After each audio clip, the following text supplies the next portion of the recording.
Bonjour à toutes et à tous, nous sommes le lundi 24 décembre, bienvenue dans cette nouvelle édition d'information et dans l'actualité, on va parler de cette récompense donnée à une nordiste, c'était le 17 décembre dernier au Palais Brognard à Paris.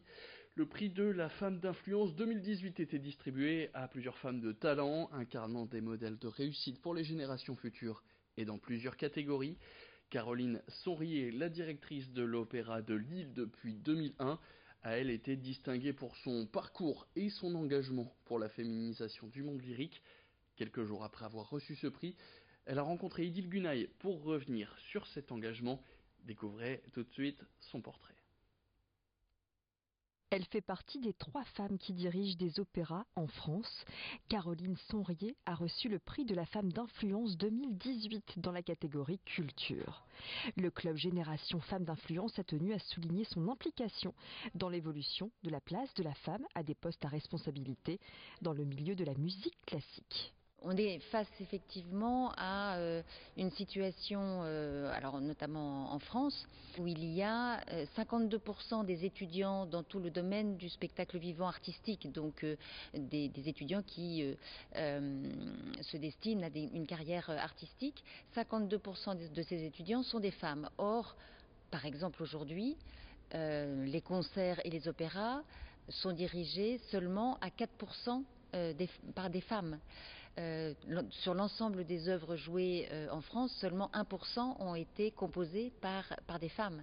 Donc c'est quand même effectivement assez vertigineux et il y a forcément une question à se poser. Donc c'est vrai que à la fois on se dit il ne faut pas non plus engager évidemment quelqu'un parce que c'est une femme, mais vraiment parce que c'est quelqu'un qui a un artiste qui a du talent, mais aussi être attentif justement à toutes ces femmes artistes qui ont du talent et qui sont souvent invisibles. Parmi ces femmes artistes, l'Opéra de Lille accueille la chef d'orchestre Emmanuelle Haïm en résidence depuis 2004. Plus largement, le lieu est le seul établissement lyrique français à atteindre le seuil de 30% de femmes dans sa programmation. C'est plutôt être en permanence attentif à, encore une fois, ces femmes de talent qu'on ne voit pas toujours assez et s'y intéresser et voir qu'effectivement elles ont des personnalités formidables et que le regard d'une femme sur une œuvre ou la façon d'aborder une rencontre avec un public, elle sera peut-être pas la même que celle d'un homme. Donc pour ça c'est aussi à nous d'inciter aussi et de présenter cette diversité aussi sur nos plateaux. Alors évidemment, les choses viennent petit à petit. Un engagement pour valoriser les femmes que Caroline Sonrier mène plus largement en faveur d'une plus grande diversité à l'opéra. Et sans transition, avis aux amateurs de potager qui souhaitent faire pousser des légumes chez eux mais qui n'y arrivent pas forcément, on va vous présenter un site internet qui va vous aider dans la culture de votre jardin. Ça fait maintenant 1 an que Pierre-Édouard Caron travaille au développement de son site appelé Cultivable et au travers de cette application des solutions personnalisées pour optimiser votre potager et pour faire pousser des légumes grâce à la permaculture. Quelles plantes installer à côté de tels légumes, quand planter, quand récolter, comment fertiliser le sol sans produits chimiques. Voilà le genre de conseils que vous pourrez retrouver sur Cultivable. Les inscrits commencent d'abord par un long questionnaire, ce qui permet aussi de personnaliser au maximum les conseils. Pour l'instant, le site est en plein développement. Il sera d'abord lancé en janvier pour les premiers contributeurs avant d'être ouvert au grand public au mois de mars prochain. A noter que vous pouvez aussi aider son créateur puisque Cultivable est jusque mi-janvier sur une plateforme de financement participatif appelée Bluebees, en français les abeilles bleues, un site spécialisé dans l'aide aux projets pour l'agriculture écologique de demain. Pierre-Édouard Caron, je vous propose tout de suite de l'écouter. Je me base sur des techniques qui s'appellent de permaculture. La permaculture, c'est cultiver avec la nature. Donc c'est comment utiliser les insectes pour lutter contre les ravageurs. Donc par exemple, on va essayer d'amener les coccinelles au potager pour lutter contre les pucerons, plutôt que d'être dans un système qui était jusque-là un peu standard, où on allait traiter.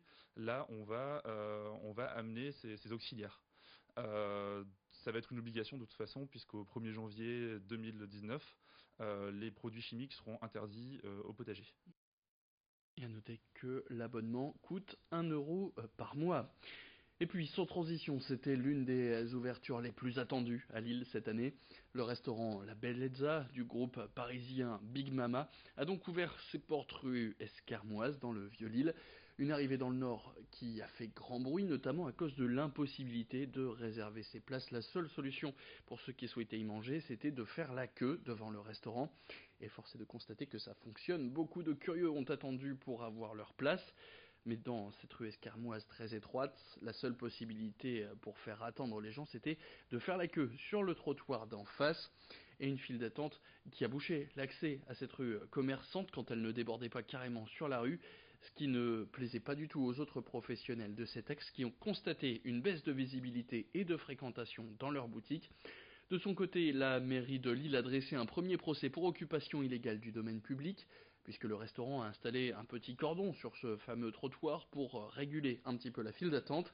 Dans un premier temps, le groupe refusait de prendre des réservations, mais après plusieurs discussions, Big Mama a décidé de se plier aux règles de la municipalité. Il va être donc possible de réserver sa table. On écoute tout de suite Jacques Richir, l'adjoint au maire de Lille, qui revient sur ces négociations. On a appris ce jeudi, ce qui est une bonne nouvelle, mais qui est une forme de sagesse, c'est que les exploitants ont décidé donc d'ouvrir le restaurant un peu plus tôt, à 18h15. Il faudrait que quand on va manger un repas italien, il vaut mieux être tranquillement au chaud, à attendre que le menu arrive avec en grignotant quelques olives ou quelques bricoles comme ça.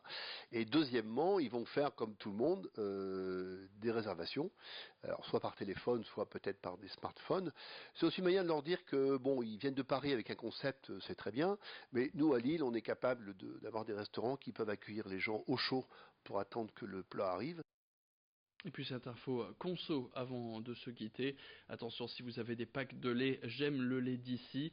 Cette marque a fait l'objet d'une mesure de retrait et de rappel pour un lot de packs de lait qui contenait des résidus de produits de nettoyage. Il s'agit du lot numéro 18312 de lait écrémé, dont la date de péremption est au 8 mars 2019, avec pouvoir de production entre 8h40 et 11h54. Donc vérifiez vos packs. J'aime le lait d'ici. Pour rappel, tous les chiffres, tous les nombres sont sur nos pages Facebook Grand Lille TV et Grand Littoral TV. Fin de cette édition. Merci à toutes et à tous de l'avoir suivi. Excellent Noël à vous. On se retrouve dans le prochain quart d'heure pour un nouveau flash.